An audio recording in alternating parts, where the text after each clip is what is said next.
सम्पूर्ण दर्शक महानुभावमा नमस्ते। मेरो युट्युब च्यानल रञ्जित अफिसियल यक्समा हजुरहरूलाई स्वागत छ। कृपया नयाँ हुनुहुन्छ भने चाहिँ हजुरहरूले मेरो युट्युब च्यानल रञ्जित अफिसियल यक्सलाई चाहिँ लाइक, शेयर र सब्सक्राइब गर्न नछुटाउनु होला, किनभने मैले शेयर बजार सम्बन्धीको भिडियो हजुरहरू सामु प्रस्तुत गर्ने गर्दछु। आज चाहिँ म साथीहरू हजुरहरूलाई जानकारी दिन गइरहेको छु। एकदमै यस चैत्र महिनामा चाहिँ कुन आइपिओ खुल्न सक्ने सम्भावना रहेको छ, यसको विषयमा जानकारी दिनेछु। भने जुन रहेको छ मिड सोलु हाइड्रो पावर, जुन सोलु हाइड्रो पावर रहेको छ, सोलु हाइड्रो पावरको चाहिँ के कति किता आइपिओ निष्कासन गर्न लागेको छ। सोलु हाइड्रो पावरले चाहिँ आइपिओ निष्कासन गरेको खण्डमा चाहिँ हामी धेरै लगानीकर्तालाई चाहिँ आइपिओ पर्ने सम्भावना रहेको छ। भने वैदेशिक रोजगारमा रहनुहुने साथीहरूको चाहिँ प्रत्येकको चाहिँ 50 किताको दरले 40 देखि 50 किताको दरले चाहिँ आइपिओ पर्ने पक्का रहेको छ। यसको विषयमा म हजुरहरूलाई जानकारी दिनेछु।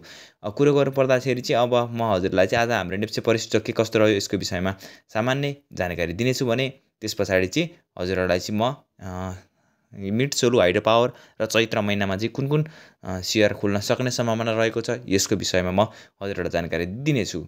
यसै गरी आज नेपाल स्टक एक्सचेन्ज नेप्सेले चाहिँ चैत्र चाहिँ 7 गतेदेखि बिहिबारदेखि चाहिँ 2 बजेको 45 मिनटदेखि चाहिँ 3 बजेसम्मको कारोबारमा हुने सेयरको अन्तिम भारी औसत कारोबारको मूल्य नै अन्तिम कारोबार मूल्य कायम हुने गर्ने लागू गरेको छ, जुन नयाँ नियम रहेको छ। त्यसले गर्दा चाहिँ अधिकांश स्टकहरूको मूल्य परिवर्तन भई सूचकहरू पनि परिवर्तन भएको छ।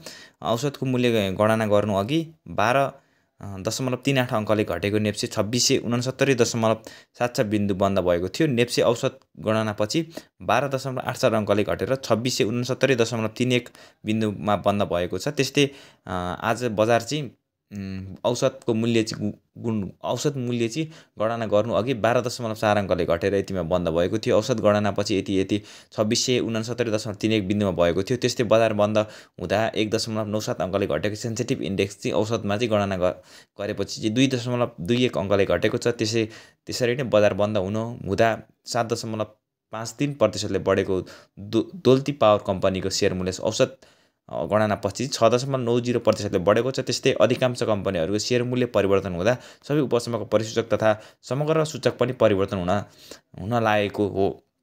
बिहिबार नेप्से परिसूचकको कुरो गर्नुपर्दा 12.84 अङ्कले घटेको छ, जुन 2669.31 बिन्दुमा झरेको छ। त्यस्तै आजको दिन चाहिँ सेन्सिटिभ इन्डेक्सको कुरो गर्नुपर्दा 2.21 अङ्कले घटेको छ भने फ्लोर इन्डेक्स चाहिँ 0.92 अङ्कले घटेको छ। भने सेन्सिटिभ फ्लोर इन्डेक्सको कुरो गर्नुपर्दाखेरि चाहिँ सेन्सिटिभ फ्लोर इन्डेक्स चाहिँ 0.71 अङ्कले चाहिँ घटेको छ। नेप्सेसँगै आजको दिन कारोबार रकम पनि घटेको छ। अघिल्लो दिन अर्थात् बुधबार 5,14,39,97,000 रुपियाँ बराबरको सेयर कारोबार भएको बजारमा आजको दिन चाहिँ 312 स्टकको 55,776 पटकको कारोबारमा 4,56,13,11,000 रुपियाँ बराबरको चाहिँ 95,49,000 किता सेयर खरिद बिक्री भएको छ। त्यस्तै आजको दिन दोलती खोला हाइड्रो पावरको सेयर मूल्यमा सर्वाधिक 6.90% बढेको छ। त्यस्तै आजको दिन चाहिँ एनआइसी हाइड्रो पावरको सेयर मूल्य 5.5% भन्दा बढीले बढेको छ। भने सिन्धु विकास ब्याङ्कको सेयर मूल्य चाहिँ 5% र गार्डन माइक्रो लाइफ इन्सुरेन्सको सेयर मूल्य करिब 5%ले बढेको छ। त्यस्तै आजको दिन 2वटा स्टकको चाहिँ नकारात्मक सर्किट लेभलमा कारोबार भएको छ। आजको दिन चाहिँ मिथिला लघु वित्तीय संस्था र भूगोल रहेको छ। भने अब भूगोल इनर्जी डेभलपमेन्ट कम्पनीको सेयर मूल्यमा भने नकारात्मक सर्किट लेभलमा कारोबार भएको छ।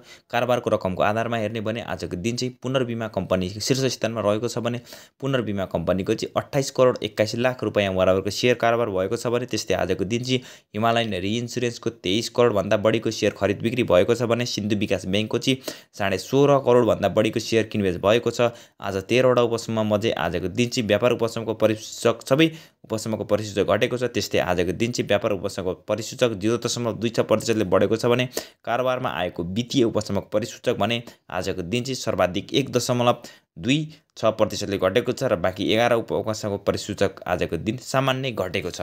आजको चाहिँ हाम्रो नेप्से इन्डेक्सको चाहिँ विषयमा मैले जानकारी दिएँ। भने अब चाहिँ म अर्को जानकारी दिन गइरहेको छु। यस चैत्र महिनामा चाहिँ हाम्रो कुन सेयर चाहिँ खुल्न सक्ने सम्भावना रहेको छ यसको विषयमा जानकारी दिनेछु। भने र हामीलाई चाहिँ धेरै जना साथीहरूलाई चाहिँ नपरिरहेको खण्डमा चाहिँ अब पर्ने खालको कुन आइपिओ खुल्नेछ यसको विषयमा पनि म हजुरहरूलाई जानकारी दिनेछु। यो चैत्र महिनामा चाहिँ खुल्न सक्ने सम्भावना रहेको चाहिँ स्टार माइक्रो इन्सुरेन्स रहेको छ। स्टार माइक्रो इन्सुरेन्सको चाहिँ खुल्ने सम्भावना रहेको छ भने अर्को रहेको छ हजुरहरू चाहिँ ओमेगा श्री फार्मासिङको रहेको छ, जुन औषधि सेक्टरको कम्पनी रहेको छ। ओमेगा श्रीले चाहिँ यस हप्ता चाहिँ हाम्रो रिजल्ट आउट हुनेछ भने वैदेशिक रोजगारमा रहने साथीहरूलाई त्यस पछाडि चाहिँ त्यसको 2-3 दिन पछाडि ओमेगा श्रीले चाहिँ सर्वसाधारणको लागि चाहिँ आइपिओ निष्कासन गर्ने मिति तय गर्नेछ। र अर्को रहेको छ स्टार माइक्रो लाइफ इन्सुरेन्स रहेको छ भने अर्को रहेको छ पोटेटिक रहेको छ भने अर्को चाहिँ स्वस्तिका माइक्रो इन्सुरेन्स रहेको छ भने ट्रेड पावर रहेको छ। र अर्को चाहिँ रहेको छ हजुरहरूलाई चाहिँ एकदमै लामो समयदेखि हजुरहरूले पर्खिरहनु आइरहनु भएको छ। धेरै आइपिओहरू चाहिँ हजुरहरूलाई परिरहेको छैन। यो नपर्नुको कारण भनेको पहिलो कारण पनि यो रहेको छ कि हजुरहरूले चाहिँ अहिले चाहिँ धेरै जस्तो कम्पनीहरूले चाहिँ के कस्तो गरिरहेको छ भने धेरै मात्रामा चाहिँ आइपिओको खुलाइरहेको छैन। यही नै हो मेन कारण भनेको। अनि अहिले चाहिँ हाम्रो 20 लाखजना लगानीकर्ताहरूले चाहिँ आइपिओमा चाहिँ लगानी गर्नुहुन्छ। धेरै जस्तो थोरै एकदमै थोरै किता रहेको हुन्छ।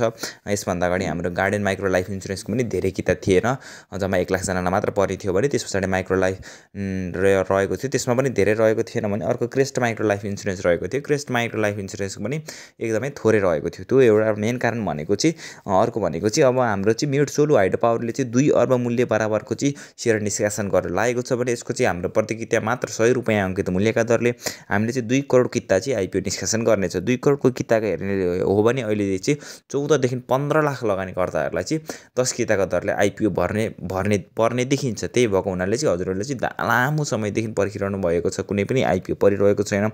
यो बेलामा चाहिँ हजुरहरूलाई चाहिँ एकदमै उपयुक्तको समय हुनेछ। यो चैत्र महिनामा खुल्न सक्ने सम्भावना एकदमै रहेको छ। र यसमा चाहिँ वैदेशिक रोजगारमा रहनेहरू साथीहरूको लागि पनि यसले चाहिँ 20 लाख किता चाहिँ आइपिओ निष्कासन गर्नेछ। र वैदेशिक रोजगारमा रहनुहुने चाहिँ सबजना 56,000 जना हुनुहुन्छ। उहाँहरूलाई चाहिँ हेर्ने हो भने अहिले पनि 40 देखि 50 किताको दरले चाहिँ प्रत्येक साथीहरूलाई चाहिँ आइपिओ पर्नेछ वैदेशिक रोजगारमा रहनुहुने।